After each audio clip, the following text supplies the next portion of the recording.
se vino a hablar de Juan y de su prisión. Alabó mucho al Bautista y preguntó a Jesús por qué él, que tenía tanto poder y era tan sabio como era evidente, no formaba un partido para librar a un hombre tan meritorio. En su enseñanza en el patio habló Jesús a sus discípulos algunas palabras proféticas sobre Gishala. 3 celosos eran de Gishala. El primero, aquel de quien ahora los judíos se alegraban de su muerte y desaparición.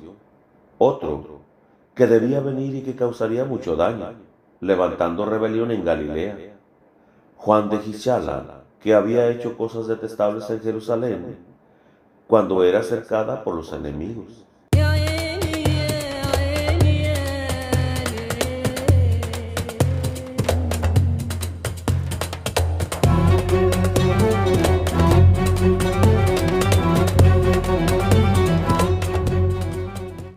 Ana Catalina Emery.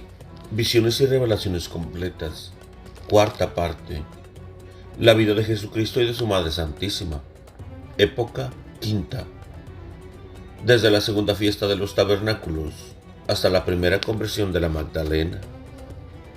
30. Jesús se dirige a Gishala, lugar de nacimiento de Pablo.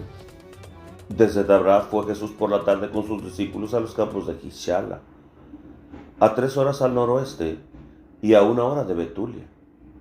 Al principio se encuentra el lugar hacia el este llamado Jafia y otro poblado hacia el norte del Tabor. Gishala está sobre una altura, aunque más bajo que Betulia. Es una formación con soldados romanos que debe pagar y mantener Herodes. Los judíos viven en otro lado, como a 3/4 de hora. Gishala no tiene parecido con otras ciudades.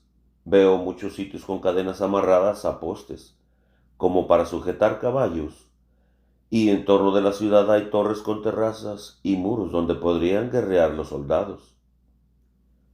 Todo esto hace que parezca una ciudad rara. Junto a una de las torres está edificado el templo pagano. Los judíos vivían en su poblado en buenas relaciones con los paganos y los soldados romanos. Se ocupaban de trabajos de cueros y aperos para los caballos y correajes para los soldados. En parte eran terratenientes y en parte mayordomos de los fértiles campos de estos lugares. Desde aquí hasta Cafarnaúm es la región más fértil de Genesaret. La fortaleza está a la altura y hay caminos amurallados que conducen hasta allá. La ciudad judía está abierta en la ladera de la montaña y delante hay un pozo que recibe agua por canales. Junto a él se sentó Jesús con sus discípulos al llegar a la ciudad. Los habitantes de la ciudad judía celebraban en este momento una fiesta. Chicos y grandes estaban en los jardines y praderas. Los niños de la ciudad pagana habían acudido y se mantenían algo apartados. Cuando Jesús llegó junto al pozo, se adelantaron los príncipes del pueblo y los escribas y maestros. Dieron la bienvenida a Jesús y a sus discípulos, les lavaron los pies y les ofrecieron alimento. Jesús enseñó junto al pozo sobre la cosecha, en parábolas, pues estaban en la segunda cosecha de las uvas y de otras frutas. Luego Jesús se dirigió al lugar donde estaban los niños paganos. Habló con sus madres, bendijo a las criaturas y sanó a algunos de ellos enfermos. Celebraban los judíos la conmemoración de la liberación de un hombre tirano, fundador de la secta de los saduceos, que había vivido unos 200 años antes. He olvidado su nombre. Era un empleado del Sanedrín de Jerusalén y estaba encargado de guardar y hacer guardar las observaciones no escritas en la ley. Había esclavizado a la gente con su excesivo rigor y enseñado que no había que esperar de Dios ninguna recompensa y que debían hacer todas las cosas como esclavos, por obligación. Era natural del lugar. Los habitantes lo recordaban con terror y festejaban el aniversario de su muerte. Había otro con él, un tal Sadoc de Samaria, que negaba la resurrección y propagó su doctrina y había sido discípulo de Antígono. También Sadoc tenía a un samaritano como ayudante. Jesús se albergó en la casa del jefe de la sinagoga con sus discípulos y enseñó en el patio. Trajeron algunos enfermos que sanó, entre ellos una mujer con flujo de sangre. El jefe de la sinagoga era un hombre bueno y sabio de veras. Las gentes tenían aversión a los fariseos y saduceos y se habían procurado ellos mismos a este maestro. Lo habían hecho viajar por varios lugares hasta Egipto. Jesús habló largamente con este hombre. Se vino a hablar de Juan y de su prisión. Alabó mucho al Bautista y preguntó a Jesús por qué él, que tenía tanto poder y era tan sabio como era evidente, no formaba un partido para librar a un hombre tan meritorio.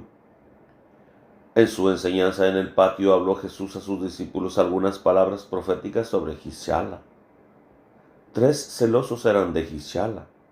El primero, aquel de quien ahora los judíos se alegraban de su muerte y desaparición. Otro, que debía venir y que causaría mucho daño, levantando rebelión en Galilea. Juan de Gishala, que había hecho cosas detestables en Jerusalén cuando era cercada por los enemigos. Y el tercero, que ya vivía, sería convertido de hijo de ira en apóstol de amor. Sería propagador de la verdad y restablecería muchas cosas, es decir, Pablo, que había nacido aquí y cuyos padres pasaron más tarde a Tarso. Pablo predicó aquí después de su conversión con mucho celo en su viaje a Jerusalén. Veo que la casa de sus padres existe aún y que está alquilada a otros. Está situada al final de Gichala, algo en las afueras. Hay allí casas desparramadas que llegan hasta Gichala. Sus padres deben haber tenido una fábrica de tejidos o hilandería. La casa tiene ahora un oficial pagano llamado Aquías, que la ha alquilado y vive allí mismo.